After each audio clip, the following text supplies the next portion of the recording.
Both my parents, within a year and a half time frame, have died, and my entire family's structure and dynamic has completely imploded.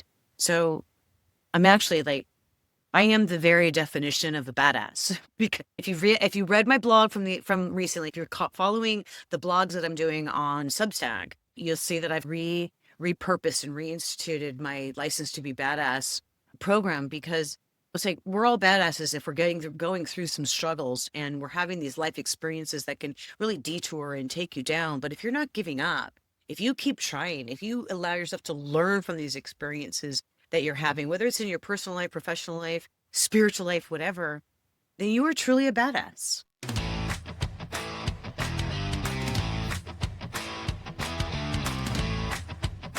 Hello there, Kelly Orchard here. What am I? Psychotherapist, traveler, author, radio veteran. I think I should get that in the right order. So I'm Kelly Orchard, author, traveler, psychotherapist, and radio veteran. I'm doing an update from a fairgrounds location in South Dakota. Yes, that's right. I'm in Sioux Falls, South Dakota, as I do this update. It's been a while since I've actually just done this.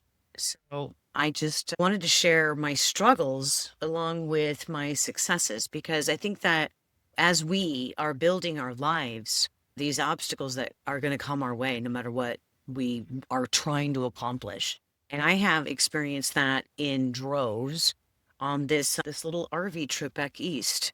I went after all of the stuff that went on in Kentucky, which if you haven't seen the videos of being stuck in Kentucky, please just go back and watch it. You'll find out about all of my tire troubles, the vet bill with the dog, all the computer and the phone and all this other stuff that I was having troubles with. And then the little incident that I have that caused me to have to do some significant repairs on the undercarriage of my trailer when I hit a concrete culvert and did some damage to the bracket, the leaf springs, blah, blah, blah, blah, blah. It's like I have had to learn so much about leaf springs and suspension and axles and, oh God, welding and all this stuff, that things that I would never have wanted to learn, still don't want to know, don't have any interest in ever climbing under my trailer again if I don't have to. But I've done plenty of it. And my friends are saying is now you're definitely road experienced. I think I did the fast track of being road experienced because it's just been nonstop for about 3 months. I know, and it seems so long ago that I was in Kentucky, because after I left Kentucky, I'll be honest, it's like I had lost some of my confidence of the travel. I wasn't that sure that what I was doing was going to be the right thing to do. I had lost some travel confidence and really just wanted to go somewhere that I felt safe and secure, to lick my wounds, save a little bit of cash. So the friends that invited me out to Kentucky to sit at the fireworks store, Darlin Bill, they live in Arkansas. They have a piece of property. So I just went back there, spent about a month with them, helped me to recover and save some money. I had hookups, but it was time to go. So I left, and I'm planning to go from Arkansas. I've had this detour now. I was going to go to Ohio and then up through that way to get back home. And I had been invited to a couple of radio stations in Ohio, but I had to cancel them because now I'm all the way in Arkansas. Now I'm much further west and my confidence level is low. I'm not zigzagging back up to Ohio. I'm not really all that sure how I'm doing.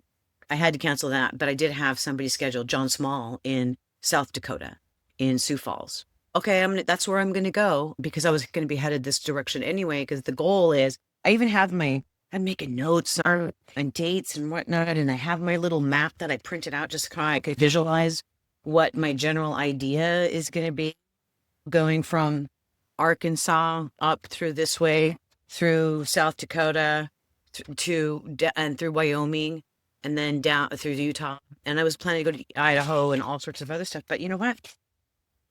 My problems still haven't been resolved. Nope.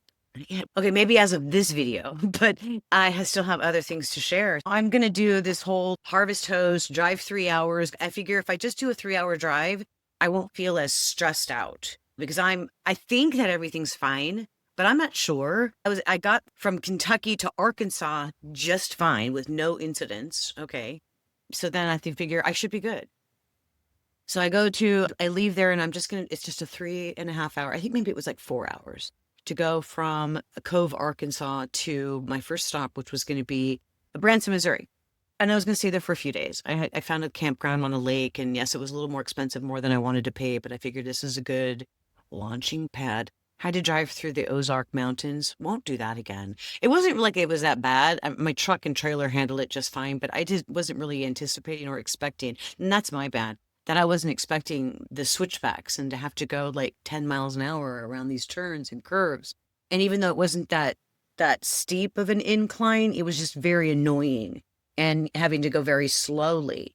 Then once I got off that mountain and I was only about, I think I was 200 miles away, 70 miles to my destination. And I got people flagging me down in this little town of, I think it was Huntsville, Arkansas or something like that, flagging me down. I had a blowout on my trailer and I'd been going so slow, I had no idea.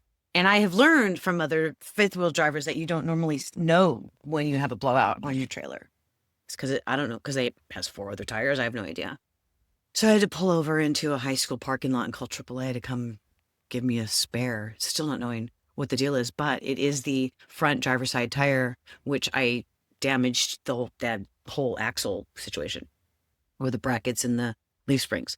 So I wait a couple hours for AAA to come. The guy comes, put the spare on. I'm good to go. I can get to my next destination, get to Branson. The first thing I do is I call Discount Tire, tell them what happened. I brought the tire over to them and they remounted it. And then the man that works there was nice enough to come to my trailer at the campground, which is only like 10 minutes away, and put the tire on. Okay. So I spend 5 or 6 days in Branson. I think everything's fine. I got the new tire, just some sort of a weird fluky thing, or maybe I ran over something while I was going in the mountains because there's a lot of construction, things like that. Thinking I'm okay. All right. My time was up in Branson. I didn't really do any touristy things in Branson. I was just there to recover. I have a couple of pictures that I took. That's it. It was a nice campground, nice enough. Branson's a very cute little town. What did I think I referred to it as? Timu, Nashville. It's like the small version of Nashville, but it is a very cute town. I really did enjoy being there and the people were super nice, but I didn't do anything because I'm recovering from all of this other stuff. And Branson was never really a direction I was going. Now my goal is to get to Sioux Falls, South Dakota. And so I picked a couple of harvest hosts to stop at, a cider mill, and then an orchard and a vineyard. But I got to the cider mill and there was 2 things. It was 90 degrees, but the humidity made it feel like 107 and you're just sweating. And I'm going to be like dry camping, so no air conditioning. Okay, so the dog and I survived it. I still got an issue with my battery inverter system. I don't think it's the solar. It's something to do with the inverter and it could be user error. But either way, whatever it was, when I got up in the morning, I could not make my coffee, which was significantly challenging, but it shut down. When I turned off the coffee maker, it just shut the whole system down. Now here I am in the middle of nowhere out there, and I'm on a farm field, and the store that is the Harvest Toast isn't even open, and I have no idea what I'm going to do. So I'm using AI to try to put in there, be my tech support. I'm using a lot of ChatGPT and Perplexity. I'm putting in there, be my tech support, and here's my problem, blah, blah, blah. Here's what I have. And it's like giving me step by steps of what to do, but nothing was cutting it or working the way that it was intended to or how I thought it should. What do I know? Honestly, what do I know? Nothing. So I had to plug the trailer into the truck. That was the only way I was able to get things moving along. I didn't even not have enough juice to bring the slide outs in. And I don't understand. I don't get it. So I managed to hitch up and just go. I just got to get out of there. I was going to stay a couple hours longer. I was going to enjoy some donuts and cider. I thought I would have this nice slow morning. Now it's Sunday. And honestly, it's the 2nd anniversary of the day my dad died. So I'm not feeling the whole, I got to troubleshoot this electricity. So I'm sitting there and I'm watching how the inverter's working and how things are switching, really not understanding, but realizing, oh, it's doing something, but I don't know. So I booked a campground for my next location. I was going to go to this place to an orchard. So I knew the city. So I just found a campground within that city, booked it. Nice little place. Sorry, spending the $60 to have air conditioning and power was well worth the investment, but that was another 3-hour drive. So I get to that location, plug in, we're good. We have air conditioning. I can't worry about this solar stuff, but I did reach out to a friend of mine, a friend that I met at the quartzite bash with escapers a couple of years ago, who has a friend who does solar installs and repairs in Salt Lake City, Utah. Good. he may not be able to, I haven't called him yet because I had more problems. So anyway, so Tony gave me the information of who to call about my solar stuff. But right now I'm thinking, if I can't get this troubleshooted and fixed, I can't boondock for the rest of this trip, which means I'm going to have to cut it short because I'm going to have to be in campground, making that kind of like mental note, which is fine. I mean, it's fine. That's the nice thing about this lifestyle. That's the nice thing about the mindset that I have, is that I have learned just to be flexible, go with the flow. So that's what I'm strategizing is, okay, what are my options here? What can I do? So I'm sitting in the campground. I'm ready to go to South Dakota, another 3.5 hour drive from where I am in Nebraska City to get to Sioux Falls. So I get up in the morning, it's pouring down rain, got to wait for the rain to clear up. I get hitched up, all seems well. I get to Sioux Falls and I pull over into a parking lot across from John Small's radio station and I look at my tires, because that's now what I do. I check the tires every time I stop. And the one front driver's side tire is really worn in the inside. And I know it's like, nope, I got a problem. I'm going to have another blowout if I try to go anywhere. John's a good guy. I just met him, like literally. I get into his car and I had to tell him, John, you know what? I already feel like I have stumbled upon a friend, because we've had not really several conversations, but John Small, he owns his radio station with his wife here in Sioux Falls. And he was a beta reader for my book. So we met through this Idea Bank broadcasters when I would show up on their Zoom chats, and that's how we met. And then we follow each other on Facebook and this and that. And he was one of the beta readers and had something good to say about it, did a review and everything else. So he was like one of the very first Radio Is Not Dead prospects I reached out to. And so I am super thrilled to be here. And so we get in the car and he's taking me around. Can we stay at the transmitter site? No. It wasn't going to work. It was not level, and there was no way I can get my trailer down the slope. So that was a no. Okay, then he offered his house, his driveway, which was very generous, but I've got a 33-foot trailer. No way it's going to fit in his driveway. There's just no way it wasn't going to fit. So I got to get a campground. All right, so the fairgrounds. Okay, fairgrounds is decent. It's reasonably priced. It's not fancy, but I don't need anything fancy. I'm just here to finish up my work and to do a podcast with John, and then I'm on my way. Sioux Falls is not really the only reason to be here is to see John Small and his wife, Heidi. Okay. But now I got this whole alignment issue and I realized I got to get this thing aligned. I can't continue on this and buying tires and not taking care of whatever it is that's going on. So John takes me over to one of his advertisers, which this is always a good thing about the radio business, or when you do business in a town like this and you're very connected, is that you already have established relationships with these business owners or these businesses. So he was like, oh, we'll just drive over here and we'll go talk to him about you getting a tire. I tell him what the issue is. They don't do alignment, so they recommend this other place. Okay, so I call them up. They can get me in the morning. Okay, very good. So we go over to the fairgrounds and I get a spot and I unhitch because, I have to, because I have to level the trailer and everything else. Can't really leave it hooked up. And we need air conditioner anyway, so I plug in and might as well hook up the water. I'm doing all of it just to rest, to get up, to hitch everything up, to take it to the alignment shop in the morning. But I did. It's like it had to be done. It was like, this has been endless repairs. And not all of it was my doing. But once I had my little incident, and that took so long, and it's like literally been repaired in piecemeal. Somebody did this, somebody did that, somebody else came back and did this. And now I'm still having this issue because this is now the fourth tire on that driver's side. Anyway, I took it over to the alignment shop and it was really interesting watching, posting some video about him pulling the trailer in, and I got to watch it actually being done. It was expensive, sure. Yep, it was. But you know what? He got it done. There was actually another issue that we hadn't caught, and he says it might have been, it looked like a fresh brake. So that way it probably broke because it was misaligned, and it was really just a little like leaning in. The tire was leaning in a little bit. And it just needed to be straightened out. Whatever I did in Kentucky, there was a little more damage done than you could see with the eye. So I was really grateful that it's like this dude just pulls it backs it right up into his bay, his workstation, and he can climb under the trailer now. This is what it needed. And I saw him do the whole work, and it was very fascinating. And then, of course, they don't do tires there. So now it's like, when it's all done, I got to drive over to a tire store. Drive over to a tire store. They put a new tire on. The whole ordeal was taken care of. I was from hitching up in the morning to being back at my campsite and unhitched and settled back in was about 4.5 hours. Okay. But yeah, and you know what? As soon as it was all done, I felt this whole sense of confidence that, okay, it's finally finished. It's finally complete. Meanwhile, I want to say meanwhile back at the ranch because I keep thinking I got to go back to the ranch.